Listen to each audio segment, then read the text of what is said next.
Assalamualaikum warahmatullahi wabarakatuh. Salam sejahtera selalu, salam budaya bersama channel Mencari Jejak 70. Kali ini kita akan mengunjungi menelisik sebuah situs budaya yaitu Sendang Seliran. Sendang Seliran berada di dalam kompleks Keraton Mataram Kota Gede.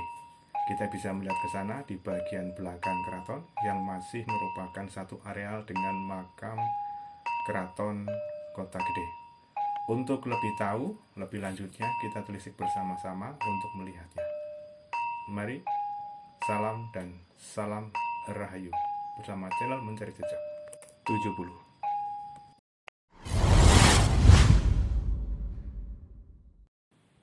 Ya, para pemirsa budiman yang selalu mengikuti konten-konten yang ditelisik atau ditelusuri oleh channel Mencari Jejak 70, kali ini kita akan melihat dan menelisik sebuah tempat bersejarah yaitu situs Patirtaan yang berada di komplek Keraton Mataram Kota Gede. Kali ini kita akan melihat bentuk-bentuk dari bangunan yang menuju ke komplek Patirtaan atau tempat untuk padusan yang ada di dalam komplek keraton, khususnya di wilayah bagian belakang. Kebetulan untuk masuk ke komplek tersebut kita harus melewati beberapa pintu gapuro, dan bangunan pintu gapuronya itu berbentuk seperti bangunan-bangunan Hindu atau bangunan-bangunan yang lama.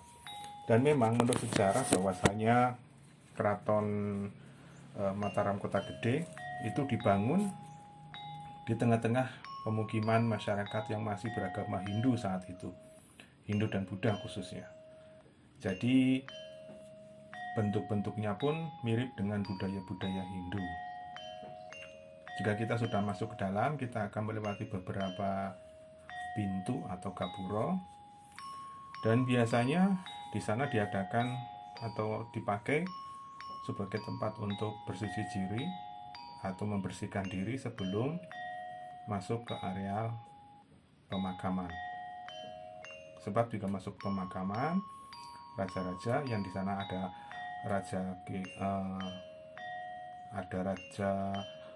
dari Pajang, Sultan Hadiwijoyo, ada juga Ki Gede Pemanahan, ayah daripada Panembahan Senopati atau Sutowijoyo yang merupakan Raja Mataram Islam di Kota Gede. Juga yang lain-lainnya, termasuk Sultan Hamengkubuwono II pun dimakamkan di situ.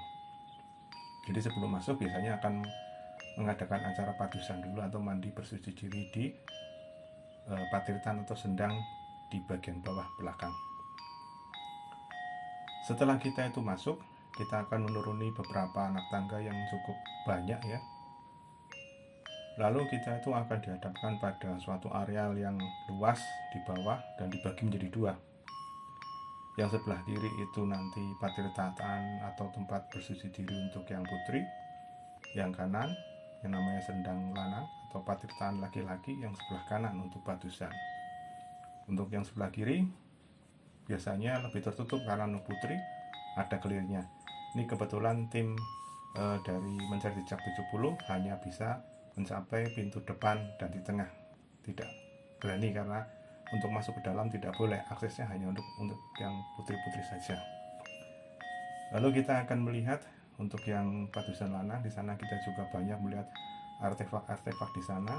Juga ada sumur tua di sana, dan juga ada tempat untuk menaruh dupa dan berdoa khusus yang berada di pinggir daripada kolam. Dan di kolam tersebut pun diketahui bahwasanya banyak sekali sesuatu yang dikatakan mistis ya. Sebab di situ ada ikan yang katanya ada kepala, tidak ada badannya, cuma tulang-tulang dan sebagainya, namanya Kiai Reges. Juga ada juga kura-kura yang namanya Kiai Dudo. Kebetulan Kiai Dudo itu dulunya menurut cerita yang beredar ditemukan di Pantai Samas dan dibawa ke situ sampai gede, dan setelah mati dikuburkan di situ. Lalu di tempat tersebut biasanya digunakan oleh para bersiarah dan pengunjung, juga para pemburu hal-hal yang sifatnya spiritual religius. Biasanya pada malam Jumat Kliwon dan malam Selasa Kliwon sangat ramai sekali, banyak untuk padusan. Termasuk di situ pun ada namanya Sendang Kemuning yang dulunya merupakan ada sangkut pautnya dengan Sunan Kalijogo dan sebagainya. Ini menurut cerita yang beredar di masyarakat. Namun kita di sini akan hanya melihat sebuah sisi situs yang berada di wilayah tersebut, yaitu situs yang memang merupakan cakupannya itu merupakan salah satu faktor pendukung daripada Keraton Mataram Kota Gede, khususnya yang berkaitan dengan prosesi-prosesi yang ada di dalam keraton. Namun setelah keraton tersebut dijadikan sebagai area pemakaman, memang akhirnya fungsi daripada keraton itu sendiri bergeser, artinya hanya sebagai situs kepurbakalaan, karena setelah tahun 1516 ke atas, itu setelah dipimpin oleh Sultan Agung Hanyokrokusumo, keraton tersebut ditinggalkan karena beliau sendiri sudah pergi mendirikan keraton baru, yaitu di Kerto. Jadi fungsi-fungsi daripada keraton yang ada di Kota Gede menjadi berkurang atau tidak digunakan lagi sebagaimana mestinya sebuah pemerintahan. Jadi kalau ada pertanyaan kenapa kok ada makam di areal keraton, ya karena fungsi daripada keraton sendiri setelah tahun-tahun pemerintahan dari Sultan Agung Hanyokrokusumo itu dijadikan sebagai pemakaman. Pemimpin dan sekaligus sultan pindah ke tempat yang lain. Jadi tempat tersebut dijadikan sebagai areal khusus untuk melestarikan makam-makam daripada pendahulu-pendahulu raja-raja Mataram, Islam khususnya. Bagi peziarah yang datang, biasanya akan bisa memakai banyak moda transportasi karena bis, mobil, motor itu bisa sampai ke halaman depan keraton dan bisa melakukan ziarah bersama rombongan maupun pribadi. Namun kalau untuk masuk ke dalam makam harus melewati aturan-aturan yang berlaku, karena ada juru kunci dari keraton sendiri, harus menggunakan baju peranakan dan sebagainya. Untuk kunjungan kali ini kita cukupkan sini dulu bersama channel Menteri Sejak 70.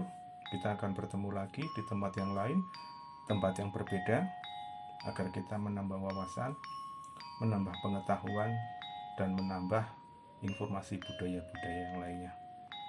Jika mau pulang, bisa mampir ke pasar Kota Gede, bisa membeli makanan-makanan kuliner khususnya, ada gudeg dan sebagainya, dan makanan-makanan yang khas daripada Kota Gede dibawa pulang agar ada kekhasan sendiri.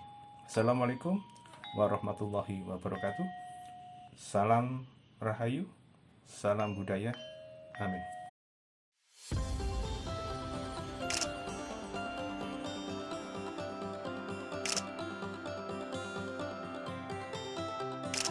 Jangan lupa subscribe dan like-nya ya, agar kami semakin berkembang dan bisa mendapatkan informasi-informasi yang lainnya. Salam Rahayu.